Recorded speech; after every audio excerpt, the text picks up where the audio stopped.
1, 2, 3, 4.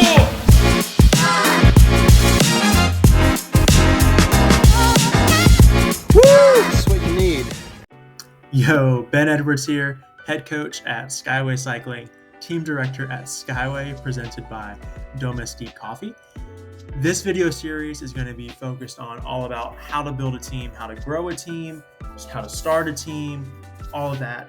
As someone who runs a team, I get tons of questions on how to start a team, how to recruit talent, how to gain sponsors and maintain those sponsorships. And so I figured I'd just make a video series about, how to start a team, team philosophy, and just, all that, help other people get started building a team. All right. So the first step in starting your team is finding your why. Why are you starting the team? There's plenty of reasons, starting with maybe there's no team at all in your area and everyone's racing as ones and twos.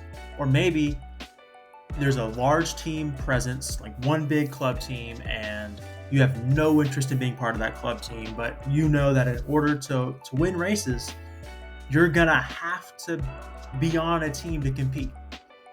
Or maybe you're on a team. Maybe you're on one of those big club teams, and you know what? You're unhappy. People don't really race. No one really talks or hangs out or rides a lot, and you're missing that sense of community. The next thing you need to do is figure out what are your goals. Identify some short-term goals that are easily accomplished. Maybe you want a win this upcoming season, or so on and so forth. Then you have to establish what's a long-term goal. Not even a 5-year goal. I mean a truly long-term goal. What is the overall desired outcome of having the team in place? Whether it's, we want to elevate our regional racing. Maybe it's we want to grow into being a Pro 1 team. Maybe it's we want to inspire others to start a team and compete the way we are and really elevate amateur cycling as a whole through creating multiple teams that are competing using team tactics and have sponsors and have a regional race series that's extremely competitive. Maybe that's the goal, and it's not even necessarily just having a team. The next key thing to know about running a team is that it's really a leadership role. I think a lot of the teams that come and go for 1 year, they stick around for 2 years and they disband. It's because there's not effective leadership in that team. As the team director, you have to understand that everyone on the team is going to have different goals, wants, needs. The sponsors have goals, wants, and needs, and you have to manage all of those, and it's tricky. You have to develop yourself as a leader. There's several books. I think one of the main ones that's really helped me is Good to Great, because you've got to learn how to manage that team and realize you're not paying the riders. You have to make them want to do the training, want to do the racing, and knowing how to get the most out of your guys, that's key. There's going to be moments when you have to have tough conversations because guys aren't upholding their end of the deal, or sponsors aren't super happy and you've got to navigate that relationship. There's always key things that really define how you run your team and what makes that team good. And you know that as the team director, the team being successful is solely on your shoulders. And you've really got to own that and make sure the team is successful no matter what it takes. Another note on leadership is that it's really key that you have a couple guys on the team. Maybe they're assigned as road captains that you can consult and talk to when you're making decisions. Thankfully, I have a fantastic co-director and I have 2 road captains, and we talk a lot about different decisions for the team and things you may want to do or change, but you really have to have people you trust, because you don't just want to go to the team and air out all your thoughts and everything and then have a million, opinions from the peanut gallery. That's a recipe for disaster.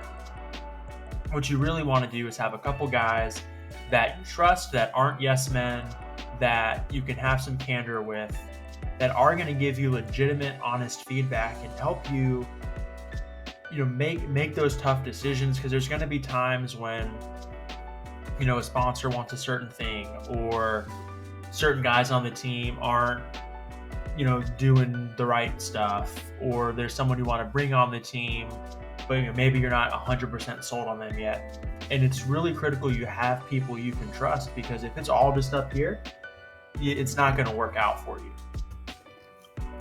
Recruitment is a topic that I will make a full episode on, because there's so much that goes into it.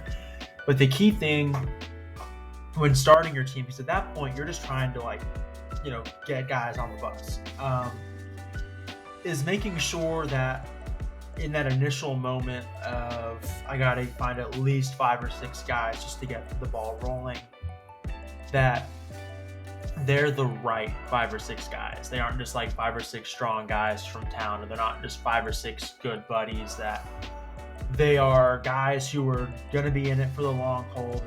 They care about the team and building the team with you, like guys who are going to help you make connections with people they know, who are completely sold. It's all about getting the right people on the bus. It's not about just having a full bus.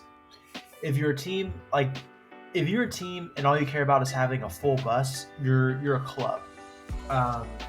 You're not picking up the right people. People are coming and going.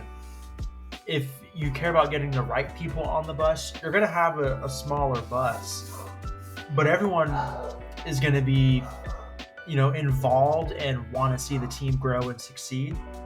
With too many people, it gets too muddy, too murky. You start getting too cliquish, but you get that good right amount. I'm going to say maybe 15 is probably the cap. You're going to find that everyone's fully on board. There's enough accountability, like peer accountability, that they're going to do the work, they're going to do the training, they're going to go to races, and it's big enough that there's going to be full squads at every race without having to sacrifice on that tight-knit team aspect.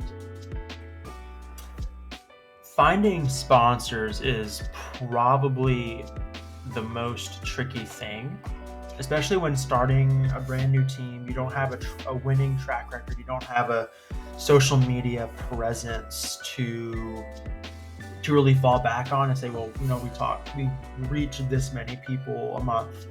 So you really have to leverage the relationships that you already have going into it. Thankfully, from my mountain biking days, I had sponsors that were able to come on board, and we've had people on the team who worked for local businesses that were happy to help from day one.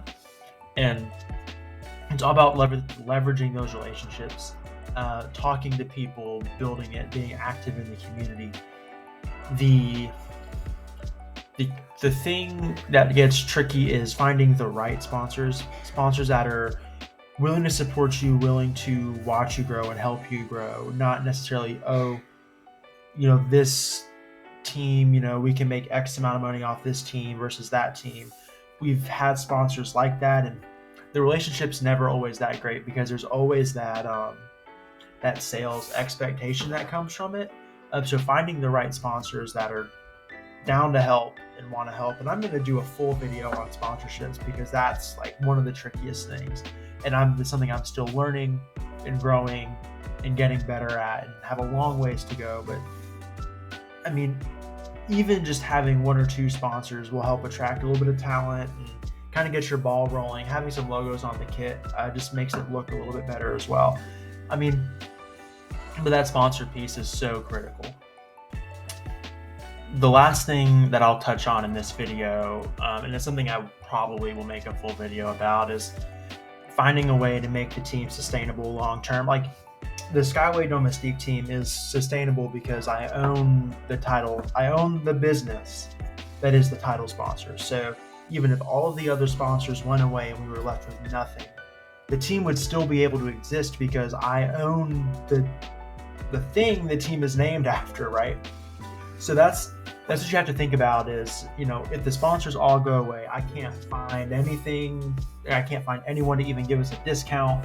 How is the team going to run? How is the team's name not going to change year after year? And I think that's where a lot of the World Tour teams get it wrong, because the names change all the time, and no one knows what's going on anymore after 2 or 3 name changes. Sometimes they change name mid-season. And I don't think it's very sustainable. and like the EF Pro Cycling model, where EF Education first owns the team and then they have sponsors around that, that's a sustainable model. And that's what I've brought to Skyway Domestique, because I want to make sure the team can run without sponsors. Because when we first started, we didn't have any sponsors and we had to have a team name, and it was a fit. And looking back on it, I think that was a really smart decision, because now I don't have to worry about sponsor renewals or keeping people in all. I want to keep my sponsors, don't get me wrong, but I don't have to worry about finding a replacement title sponsor, because I am the title sponsor. So finding that way to stay sustainable is going to be really key to your team's longevity and long-term success. To sum up the video, this is more of like a topic intro to what all the other videos are kind of going to be about. The first thing with establishing your team is you need to figure out and identify why you want to start a team, and make sure that everything you do moving forward aligns with that why. The next thing you have to do is establish your goals: long-term, short-term, stretch goals, then 5 years, this season. Check those goals every year, make sure you're updating them, and make sure every decision you make for the team aligns with those goals and is moving forward to those goals. The next piece is recruitment, making sure you get the right people on the bus and that they want to stay on the bus. And same thing with sponsorships, finding the right sponsors, using your relationships, getting the right sponsors on board and keeping them and making sure they're happy. And then, finding a way to keep your team sustainable. Make sure they are around. Your team's going to be around for the long haul. That's the key things to like starting your team and making sure that it is fairly successful right out of the gate. I'm going to cover more of these topics in depth. I'm going to cover other topics, but that's sort of, from the jump, going into, what it takes to just even start a team. If this is an interesting topic to you, make sure you like and subscribe. This is a new channel. I'm going to be covering a lot of cycling stuff in general, race breakdowns, coaching stuff. This is a coaching company. I am a coach, as well as team stuff as well. Maybe some daily vlog, not daily vlogs, like some sort of vlog component as well. So yeah, go ahead, like, subscribe, and turn notifications on for when I do end up uploading.